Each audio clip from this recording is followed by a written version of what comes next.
I'm a leaner, 31 female. I live in a city that never seems to sleep, in a small but meticulously organized apartment that serves as my sanctuary from the controlled chaos of my job. As a financial analyst, my days are governed by numbers, patterns, and the relentless logic of the market. It's a life built on precision and predictability, a world I constructed for myself brick by brick. For most of my life, however, I felt like a variable in someone else's equation, a number that was always being rounded down to make room for a more important calculation. That all changed on my 30th birthday, the day I was supposed to have a surprise party but ended up eating a cold dinner alone, while my family secretly celebrated my brother. A year later, they came to me with bright smiles, asking me to plan the very wedding that had overshadowed my milestone, and I gave them an answer they would never forget. Before this story unfolds, I'd love to connect with you. Please let me know in the comments where you're watching from and what time it is in your corner of the world. It's amazing to see how far these stories can travel. The week leading up to my 30th birthday was filled with a simmering, electric anticipation. Turning 30 felt significant, a real, tangible line in the sand between the exploration of my 20s and the establishment of my 30s. I wasn't scared of it. I was ready to welcome it. My family, it seemed, was ready too. My mother, Brenda, had been dropping hints for weeks, her voice laced with a conspiratorial excitement that was usually reserved for my younger brother, Leo. "Oh, Ellie, just you wait," she'd said over the phone, her voice practically buzzing. "We have something very, very special planned for your big day. Just keep Saturday evening free, completely free."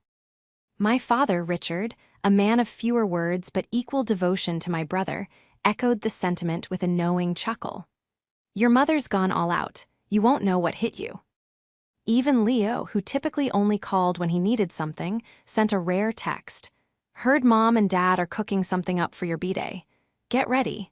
It's gonna be big." I let myself get swept up in it. For once, the spotlight seemed to be turning in my direction. Growing up, I was the quiet, responsible one. I was the one who got good grades, followed the rules, and never caused any trouble. Leo was the charismatic, spontaneous one. He was the golden child, the sun around which our family's solar system revolved. His victories were household triumphs, his setbacks were family crises. My achievements were met with a pleasant nod, my struggles with a gentle suggestion to work a little harder.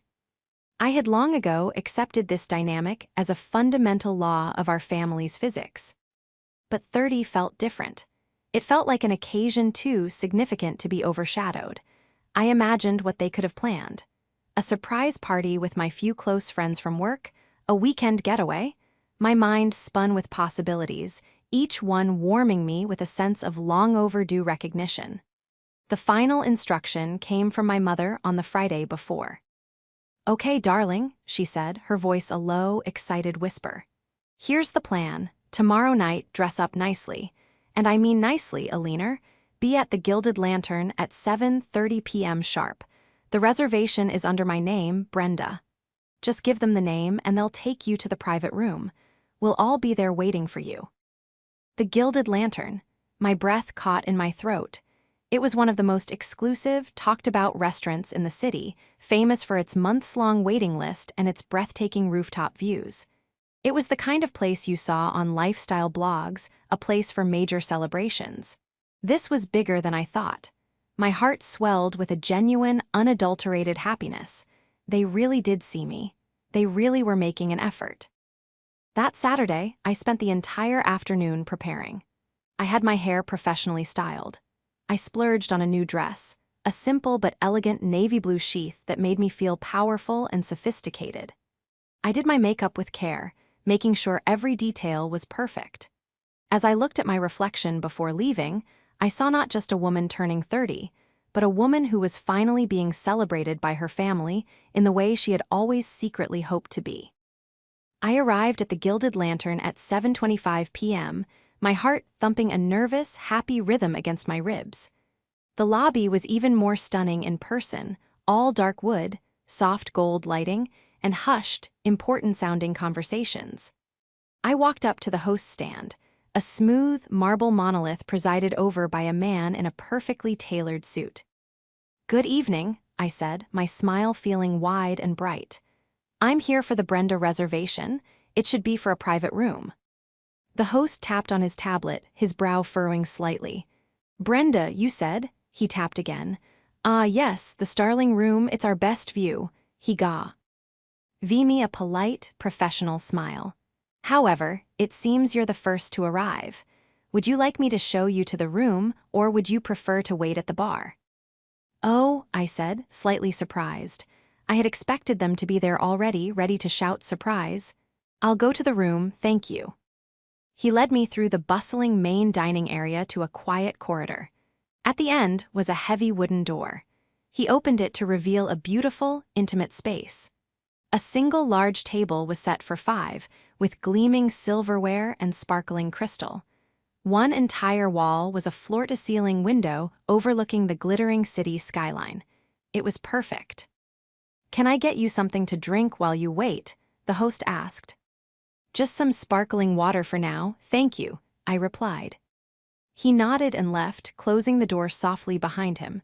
And so I sat, and I waited. 7:30 p.m. came and went. I sipped my water, my eyes fixed on the door, my ears straining for the sound of their arrival. I pictured their faces, my mother's beaming smile, my father's proud nod. At 7:45 p.m., a knot of anxiety began to tighten in my stomach. They were probably just stuck in traffic. The city was notorious for it on a Saturday night. I pulled out my phone and sent a lighthearted text to our family group chat. "Made it! The room is amazing. Can't wait to see you all." No response. At 8:00 p.m., the knot of anxiety had grown into a heavy stone. The waiter came in to refresh my water. "Are you sure you don't want to order an appetizer, miss?" he asked, his tone gentle, but his eyes held a flicker of pity that made my skin prickle. "No, thank you. They should be here any minute," I said, the words sounding hollow even to my own ears. I tried calling my mother. It went straight to voicemail. I tried my father. Voicemail. I tried Leo. Voicemail. Now panic began to seep in. Had something happened? An accident? My mind raced through a Rolodex of terrible possibilities. I was no longer thinking about a surprise party. I was thinking about emergency rooms and police calls. At 8:30 p.m., I had called each of them 3 more times. Every call was a direct trip to a disembodied, recorded voice. The beautiful view of the city now seemed to mock me, a million tiny lights shining on my solitary humiliation. The empty chairs around the table felt like accusers, silent witnesses to my foolishness. At 8:45 p.m., the host returned, his face a mask of practiced sympathy. "Ma'am," he said softly, "the table is booked for another party at 9:30. Do you want me to have the kitchen prepare something for you from the bar menu, perhaps?" The shame was a physical force, a hot wave that washed over me from my head to my toes. I was the woman who had been stood up. Not by a date, but by her entire family. On her 30th birthday, in the fanciest restaurant in town. "No," I managed to say, my voice thick. "Thank you, I think there's been a mistake." I gathered my purse, my hands shaking so badly I could barely clasp it shut. I walked out of the private room, past the sympathetic eyes of the staff, through the lobby filled with laughing, happy people, and out into the cold night air. The beautiful navy blue dress now felt like a costume for a play where I was the only actor who had shown up. I stood on the curb, the city noise a dull roar in my ears, and waited for a cab, my grand, celebratory evening dissolving into the most profound and public loneliness I had ever known. The empty table wasn't just a missed reservation. It was a perfect, damning metaphor for my place in my own family. The cab ride home was a blur of streetlights and silent tears. Each drop that slid down my cheek felt hot with a mixture of confusion, hurt, and a humiliation so deep it was visceral. My mind was a frantic storm, oscillating between terror that something awful had happened to them and a colder, sharper fear that it hadn't, that this was deliberate. When I got back to my apartment, the first thing I saw was the happy birthday banner a friend from work had helped me put up. It seemed like a cruel joke. I tore it down, the ripping sound of the paper a small, unsatisfying echo of the tearing in my chest. I took off the expensive dress and let it fall to the floor in a heap of navy blue disappointment. Dressed in an old t-shirt and sweatpants, I sat on my couch in the dark, my phone clutched in my hand like a useless talisman. Around 10:15 p.m., my phone finally rang. It was my mother. I snatched it up on the first ring, a flood of desperate questions on the tip of my tongue. "Mom, what happened? Are you guys okay?" I was so worried. There was a pause on the other end, and then Brenda's voice came through, strained and overly placating. "Oh, Ellie, honey, I am so sorry about tonight. We feel just terrible." "Sorry, what happened? Was there an accident?" I pressed, my voice rising with residual panic. No, nothing like that. Everyone's fine," she said quickly. "It's just something came up with Leo, something rather important." I waited, the silence stretching. The relief that they were safe was immediately replaced by a chilling premonition. "Something came up with Leo," I repeated, my voice flat. "What does that mean? You couldn't send a text. I called a dozen times. I was sitting in that restaurant for over an hour by myself." I know, and I am just sick about it," she said, her voice dripping with a practiced, theatrical guilt. "My phone died and your father left his in the car. It was all such a whirlwind." The excuses were so flimsy, so transparent, they were insulting. Leo had a really tough day at work. A big presentation didn't go well, and he was just so down, absolutely beside himself. We knew we had to do something to cheer him up, to show him our support. I gripped the phone tighter, my knuckles turning white. "So what? You stood me up on my 30th birthday to cheer Leo up." "Well, when you put it like that, it sounds awful," she said defensively. "It wasn't like that. We took him out for a special dinner, just to talk things through and get his spirits up. It was a last-minute decision. We were on our way to meet you when he called, and he just sounded so broken, Eleanor. As a mother, I had to make a choice." A special dinner. The phrase hung in the air, acidic and sharp. My surprise birthday dinner at the Gilded Lantern was disposable, but Leo's bad day required an immediate, special intervention that apparently involved all three of them going completely incommunicado. "So you, Dad, and Leo all went to dinner somewhere else?" I asked, my voice dangerously quiet. "And you left me sitting alone in a private room you booked for my birthday." "We were going to call the restaurant to cancel, but it all happened so fast," she continued, the lies piling up, each one more clumsy than the last. "Richard was driving, and I was trying to calm Leo down on the phone, and we forgot. By the time we remembered, it was already so late, and we figured you would have gone home." Figured I would have gone home. The casual dismissal of my feelings, of my time, of my milestone birthday was breathtaking. I wasn't a priority. I was an appointment that could be canceled without notice. I thought back to all the years I had rearranged my schedule, left parties early, or changed plans to attend one of Leo's soccer games, or his graduation, or the celebration for his first job. I had always shown up. It had never occurred to me that they wouldn't do the same for me.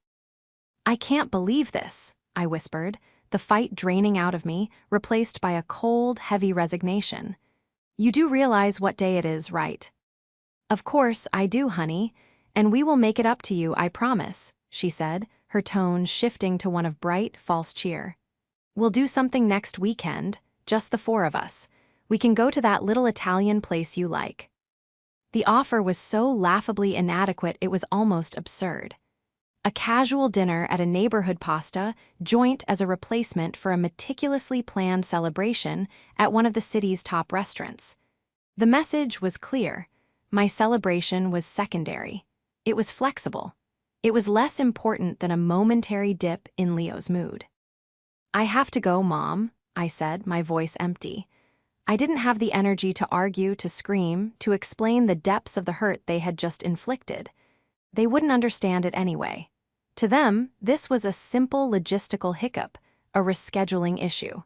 To me, it was the confirmation of a lifetime of feeling like an afterthought. "Ellie, don't be like that," she started, but I cut her off. I'm tired, good night. I hung up before she could reply.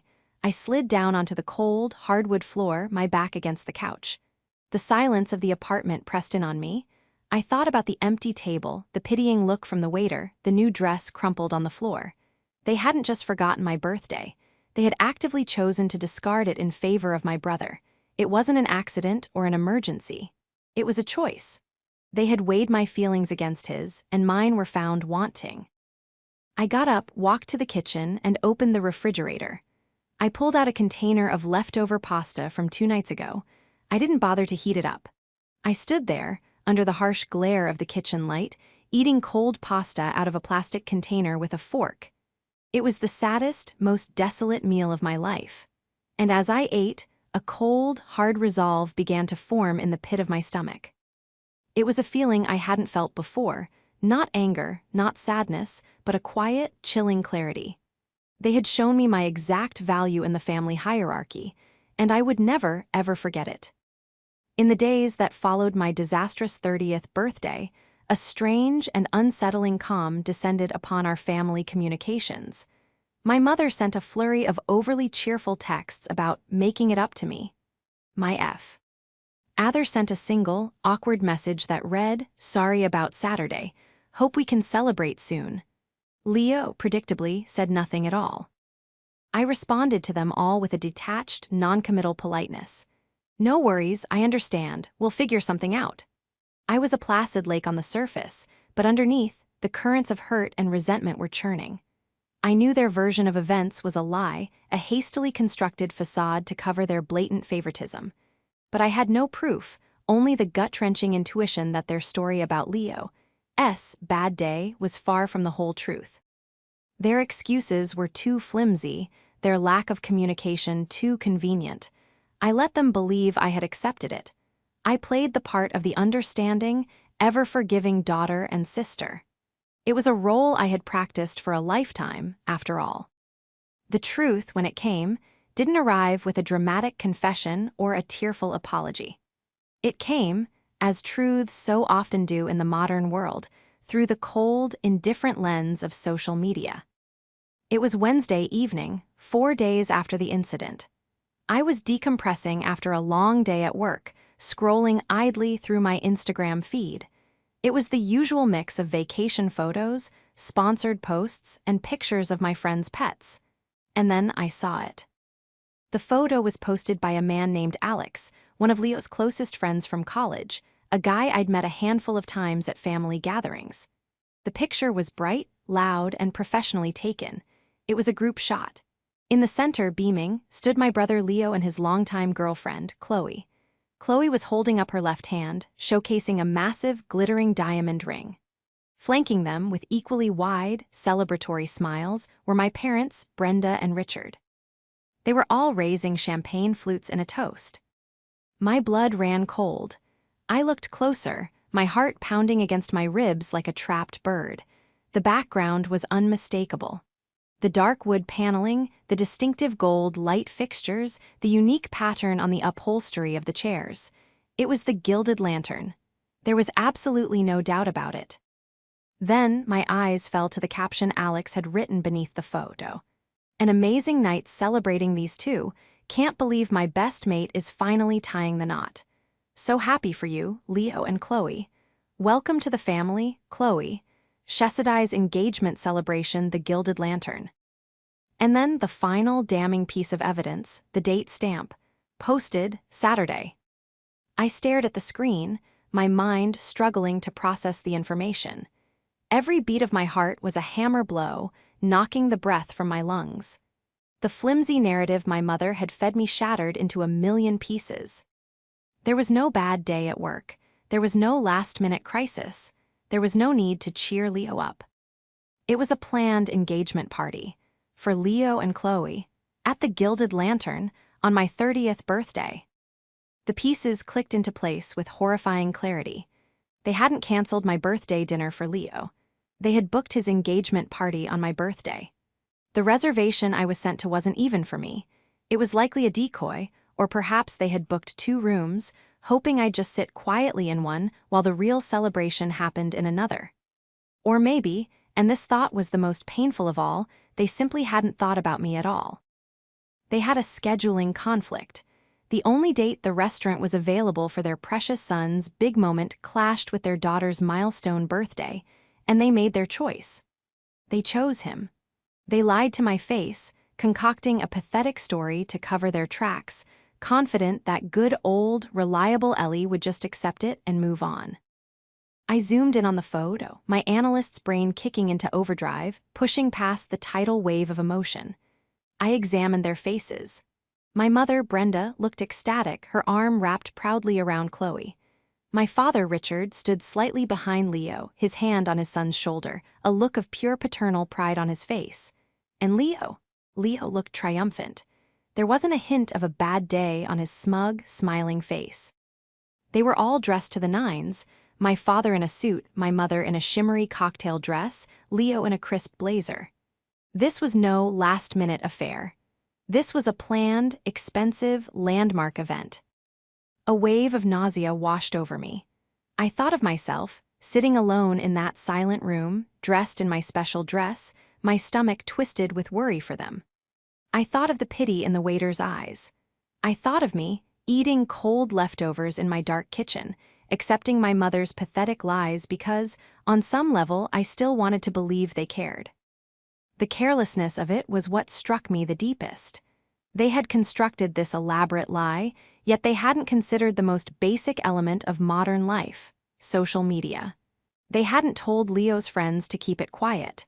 They were so confident in my passivity, so certain of their ability to nudge me, that they didn't even bother to cover their tracks properly. Or perhaps they just didn't care if I found out. I took a screenshot of the photo. Then I took another. I saved it to a secure folder on my phone, labeling it simply evidence. The hurt that had defined the past few days began to cool, crystallizing into something else. It was an anger so pure and so cold it felt like ice forming in my veins. This wasn't just a betrayal. It was a calculated deception. It was a profound statement about my worth in their eyes. I sat there in the dark for a long time, the screen of my phone illuminating my face. The single, careless photo had given me the one thing they never intended for me to have: the truth. And with the truth came a new, unsettling sense of power. They thought I was the quiet, compliant variable in their family equation. They had no idea that I was about to solve for X. The discovery of the photograph was a catalyst. The hurt, which had been a raw, open wound, began to scar over, replaced by a cold, methodical resolve. My training as a financial analyst took over. I dealt in data, in verifiable facts, in uncovering the truth hidden beneath layers of misleading information. I was going to apply that same skill set to my own family. I wasn't going to have an emotional outburst. I wasn't going to confront them with tears and accusations. That's what they would expect. That's what they could manage, dismiss, and spin. No, I was going to launch a quiet, private investigation. I needed to understand the full scope of the deception before I could even begin to think about what to do with it. My first step was to create a new, password-protected spreadsheet on my personal laptop. I titled it Project Nightingale, a nod to Florence Nightingale, but also because a nightingale sings in the dark. The columns were simple: date, event, participants, evidence, notes. The first entry was for the night of my birthday, detailing my experience, my mother's phone call, her exact lies, and the screenshot of Alex's Instagram post as the primary piece of evidence. I started digging. I went through the social media profiles of everyone I knew who was connected to Leo and Chloe. Most profiles were private, but people are often careless with their friends lists. I found Chloe's public Pinterest account. It was a treasure trove. She had a secret board titled Our Big Day that she had clearly forgotten to keep private. The date it was created? 6 weeks before my birthday. The board was filled with pins for engagement party ideas, floral arrangements, and most damningly, pictures of the Gilded Lantern's private rooms. There were comments exchanged between her and her friends. One, from 3 weeks before the party, read, "Got the reservation. It was so hard to get, but we snagged a cancellation for the 12th. It's a Saturday, so everyone can make it." The 12th, my birthday. They hadn't just stumbled upon the date, They had actively sought it out and celebrated it as a victory. I screenshotted the entire board and saved it to my evidence folder. My next move was more delicate. I needed a human source, someone inside the family circle but not in the inner sanctum. My target was my mother's cousin, Sharon. Sharon was a notorious gossip, a woman who collected family information like some people collect stamps. She meant no harm, but she couldn't keep a secret if her life depended on it. I knew that if I played my cards right, she would tell me everything. I called her the following weekend under the guise of just catching up. I let her talk for 20 minutes about her garden, her new car, and her daughter's latest drama at school. Then, I casually steered the conversation. "Oh," I said, injecting a note of breezy curiosity into my voice. "Speaking of exciting news, I heard a little rumor that Leo and Chloe might have gotten engaged. Is that true?" Sharon took the bait immediately. "Oh, honey, you didn't know?" she said, her voice dropping conspiratorially. Brenda swore everyone to secrecy. She wanted it to be a big surprise announcement later. But yes, he proposed a few weeks ago, and they had the most gorgeous party last Saturday at that fancy place, the Gilded Lantern. "Wow, last Saturday?" I said, feigning surprise. "That was my birthday. I guess they were trying to do a double celebration." Sharon let out a little laugh. "Oh no, honey, I don't think so. Brenda was in a real tizzy about that. I talked to her the week before. Apparently the only day they could get the restaurant for the party was on your birthday. She was complaining about the unfortunate timing. She said she was worried you'd be a little sensitive about it, but that you were so practical, she was sure you'd understand that some things, like a perfect engagement party for her only son, just had to take precedence." Precedence? The word hit me like a physical blow. She had actually said that. It wasn't a mistake or an oversight, it was a conscious, deliberate hierarchy of importance. "She said she was going to arrange a nice, quiet dinner for you on another night to make up for it," Sharon continued, oblivious to the emotional devastation she was delivering. "Did she do that? She was hoping you wouldn't connect the dots about their dinner and your canceled one." "Oh yes," I said, my voice miraculously steady. "She mentioned something about that, so the whole family knew about the engagement party." "Oh, absolutely. Richard was so proud, he was telling everyone at the golf club. They had a jeweler friend of a friend get a discount on that ring for Leo. It's been in the works for months," Sharon prattled on. "They wanted it to be perfect. A real fairy tale start for them." A fairy tale start for them, built on a foundation of lies to me. I thanked Sharon for the call, promising to talk again soon, and hung up, my hand trembling. I sat in silence, her words echoing in my ears.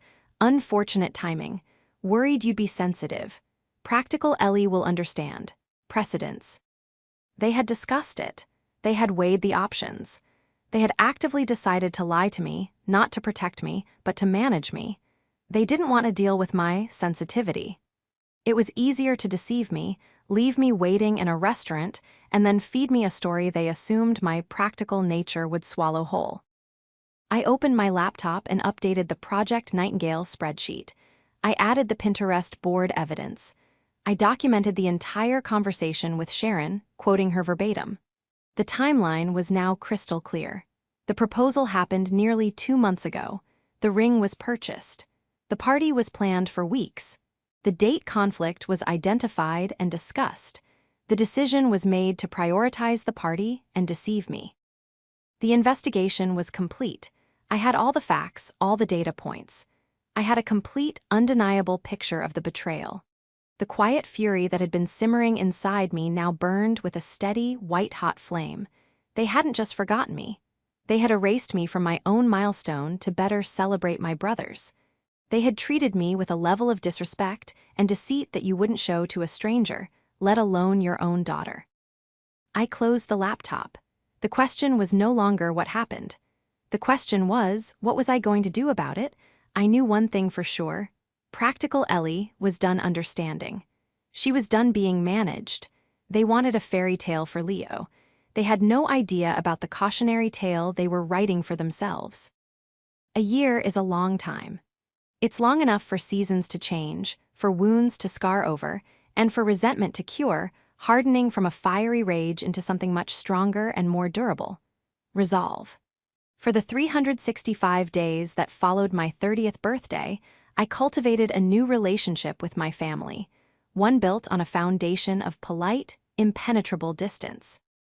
I attended family functions, holidays, the occasional Sunday dinner, with a serene, pleasant smile fixed on my face. I listened to their stories, asked appropriate questions, and revealed nothing of my own inner life. My emotional drawbridge was up, the moat around my heart wide and deep. They seemed not to notice, or perhaps they were relieved. My lack of sensitivity confirmed their narrative that I was the practical, understanding daughter. They had gotten away with it. The incident of my 30th birthday was never mentioned again, a forgotten footnote in the grand, ongoing story of Leo's wonderful life.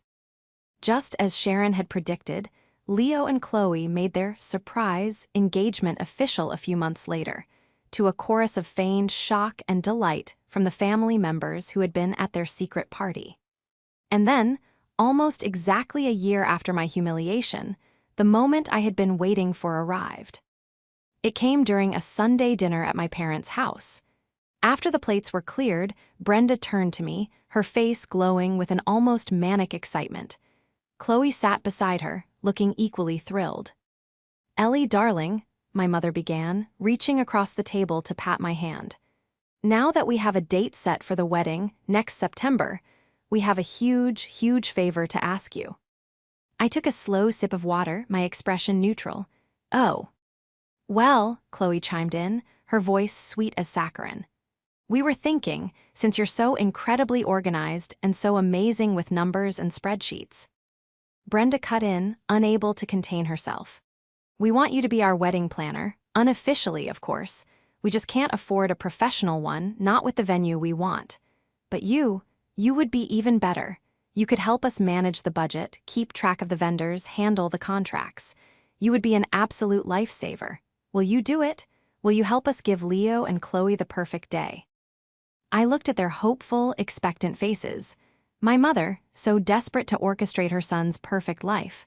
Chloe, future golden daughter-in-law, eager to have a fairy tale wedding without the fairy tale price tag. My father and Leo were watching from the living room, nodding in agreement. It was the perfect setup. They weren't just asking for help, they were handing me the keys to the entire kingdom. A slow smile spread across my face. It was the first genuine smile I had shown them in a year. "Of course," I said, my voice warm and sincere, "I would be honored to help." The relief in the room was palpable. My mother clapped her hands together. Chloe squealed and ran around the table to give me a hug that felt like being embraced by a cloud of expensive perfume. "Oh, Ellie, thank you," Brenda gushed. "I knew we could count on you. You've always been the responsible one." "It's my pleasure," I said, meeting my mother's gaze. "I'll do everything I can to make sure their day is unforgettable." And so, Project Nightingale entered its second phase. I became the most dedicated, efficient, and enthusiastic wedding planner imaginable. The first thing I created was the binder. It wasn't just any binder. It was a masterpiece of organizational art. A thick, white 5-inch Deering binder with a custom-printed cover that read, "The Wedding of Leo and Chloe." Inside, I created 15 color-coded tabs: budget, guest list, venue, caterer, florist, photographer, band, attire, invitations, contracts, payment schedule, and more. Each section contained detailed spreadsheets, comparison charts, and contact logs. I threw myself into the work. I spent my evenings and weekends researching vendors, negotiating prices, and scheduling appointments. I handled every email, every phone call. At first, Brenda and Chloe wanted to be copied on everything. I subtly, expertly phased that out. "It's just so much easier if I'm the sole point of contact," I explained to them during one of our weekly planning meetings. "It avoids confusion. You two focus on the fun stuff, like cake tasting and dress shopping. I'll handle the boring logistics. Just trust me." And they did. They trusted me implicitly. I was practical Ellie, the responsible one. I built a fortress of competence around myself, and they were more than happy to live inside it, relieved of all the stress and tedious work. My spreadsheet skills were legendary. The budget tracker was a work of art, with pivot tables and conditional formatting that tracked every single penny of my parents' money they had allocated for the wedding. I negotiated hard, getting them deals that made my father beam with pride. "See, Brenda, that's my girl, got a good head for business." I attended vendor meetings with Chloe and my mother, clipboard in hand. I asked all the right questions. I was their advocate, their champion. With the caterer, I clarified dietary restrictions. With the florist, I debated the merits of peonies versus garden roses. With the photographer, I made a list of must-have shots. To all of them, I introduced myself the same way. "Hi, I'm Alina. I'm the sister of the groom and the primary planner for this event. All communications, confirmations, and scheduling should come directly through me, please. Here is my contact information." I became the central nervous system of the entire wedding. Every piece of information, every contract, every deposit confirmation, every final payment due date was routed through my email and meticulously filed in its correct place within the binder. The original copies of every signed contract went into a special, zippered pouch at the front of the binder. I made no digital copies for them. The binder was the one and only master source of truth. For 10 months, I played my part to perfection. I absorbed their stress, I solved their problems, I managed their expectations. I listened to Chloe's anxieties about the seating chart and Brenda's endless dithering over the color of the napkins. I was patient, I was kind, I was indispensable. As the wedding day drew closer, their praise became more and more effusive. "Ellie, I don't know how we would have done this without you," Chloe would say, her eyes wide with gratitude. "You've been a rock, an absolute saint," my mother would add, patting my arm. "When this is all over, we'll have a special dinner to thank you, just for you." The irony was so thick I could have choked on it. The week of the wedding arrived. The out-of-town guests were flying in. The final preparations were underway. I did one last round of calls to every single vendor, the venue, the caterer, the band, the florist, the photographer, the officiant, to confirm the arrival times and final details. Everything was perfect. The stage was set. The binder, now swollen to its full 5-inch capacity, sat on my desk like a ticking time bomb. The day before the wedding was a flurry of manufactured chaos. My parents' house was the central hub for arriving relatives. My mother was flitting about, a ball of nervous energy, while Chloe was adding a final dress fitting. They called me 3 times before noon, each call a frantic query about some minor detail. "Ellie, did you confirm the bus schedule for the hotel guests?" my mother asked breathlessly. "Yes, Mom, it's confirmed. Tab 11 in the binder," I replied calmly. "Ellie, does the caterer know about Aunt Carol's gluten allergy?" Chloe texted. "Yes, Chloe, it was the first thing I confirmed with them months ago. It's noted in the catering contract. Tab 4, I texted back. Each question was a fresh log on the fire of my resolve. They were completely, utterly dependent on me, and even more so, on the system I had created. They didn't know a single vendor's direct phone number or the specific details of a single contract. All they knew was that Ellie handled it, and it's in the binder.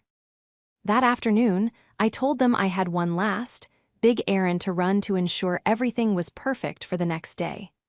"I'm going to do a final drop-off at the venue, just to make sure the place cards and guest book are set up exactly how you want them," I lied. They showered me with thanks and told me again I was a lifesaver.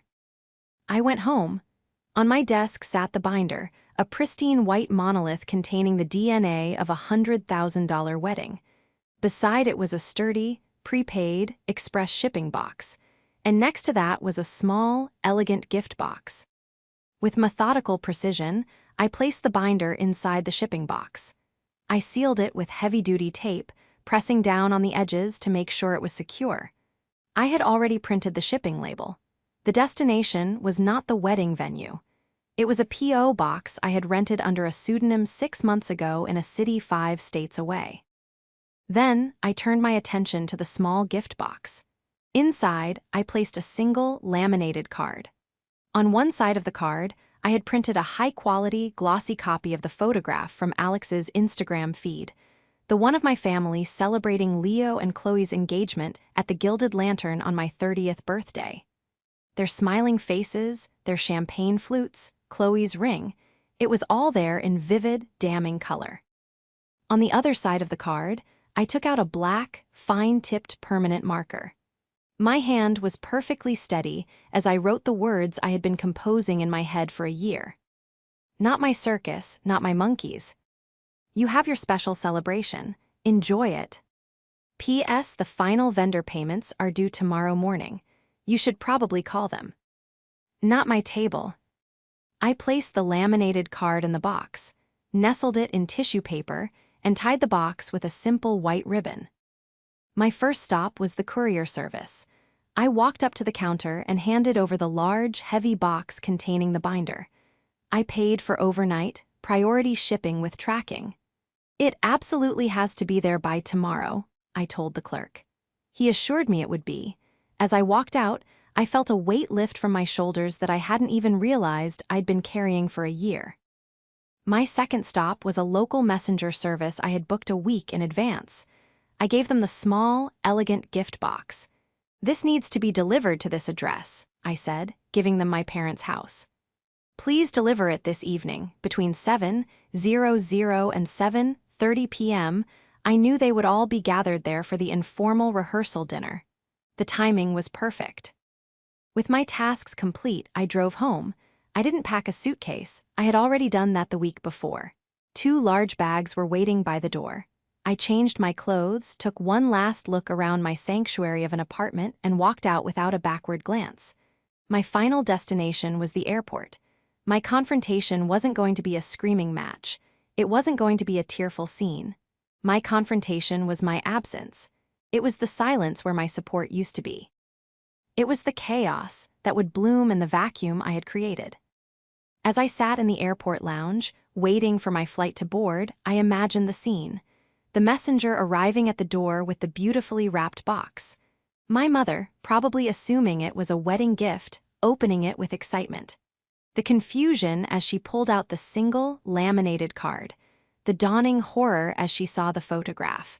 The flip of the card. The reading of my note. I imagined the frantic, disbelieving phone calls to me, each one going straight to my voicemail because my phone was now turned off, tucked at the bottom of my carry-on bag. I imagined the panic setting in as they realized the binder, their wedding Bible, the brain of the entire operation, was gone. I imagined them scrambling, trying to remember the name of the caterer, the photographer, the band. I imagined the dawning realization of the second part of my note. The final payments were due. Without the contracts, they wouldn't even know the exact amounts. Without my relationship with the vendors, they were just frantic, anonymous clients on the hook for tens of thousands of dollars. My flight was called. I stood up, walked down the jet bridge, and found my window seat.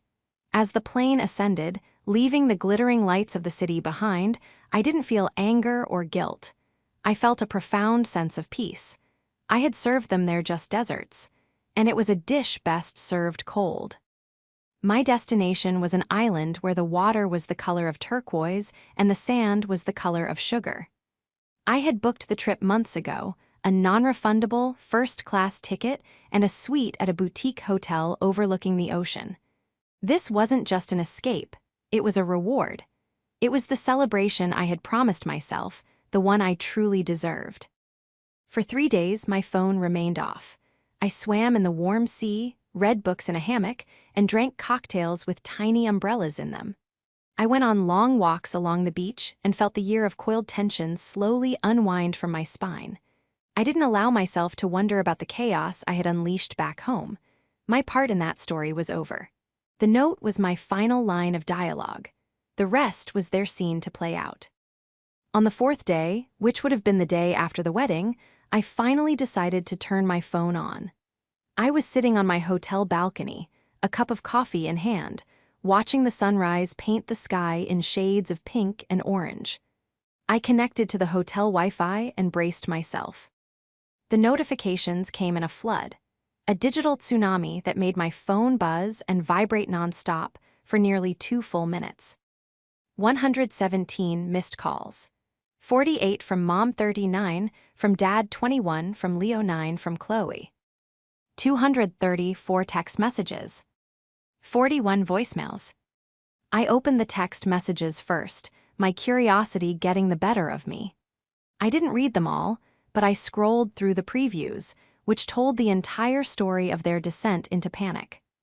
The first texts were from my mother, starting around 7:45 p.m. on the night I left. Mom, Ellie, call me right now. This isn't funny. Mom, Eleanor, I swear, if you don't answer this phone, what have you done? Mom, where is the binder? The caterer is calling about the final payment.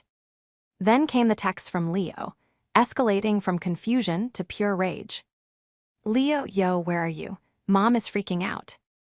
Leo, Ellie, this is insane. You are ruining my wedding. Call me back.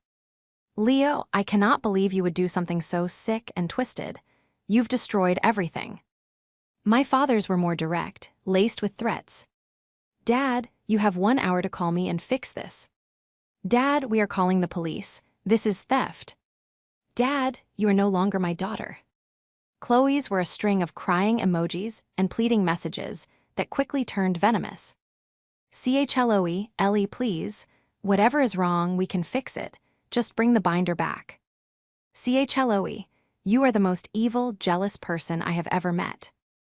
I didn't listen to the voicemails. I didn't need to. The texts provided a clear enough picture. They had likely spent the entire night and the wedding day in a frantic, humiliating scramble. They would have had to beg for information, likely paying exorbitant last-minute fees to appease confused and angry vendors. The wedding probably went ahead in some form. A limping, chaotic, incredibly expensive version of the perfect day they had planned. The joy and celebration would have been completely eclipsed by the stress and shame of the mess they were in. With a strange sense of detachment, I selected all the messages, I selected all the voicemails, I selected their contacts from my phone, and I pressed delete. I blocked their numbers one by one. It was a digital cleansing, a final severing of the ties that had bound me for so long. I spent the rest of my vacation in blissful peace. I thought about the laminated card. Not my table. It had become my mantra. My family's table was a place where I was expected to sit quietly, to accept the scraps of attention they threw my way, and to be grateful for even that. It was a table where my accomplishments were minimized and my brothers were magnified, where my feelings were an inconvenience and my support was an expectation. I had not just walked away from that table, I had flipped it over. And now, I was building a new one. My new table was here, on this balcony overlooking the ocean. It was in my apartment back home, a place of peace and order that I had created.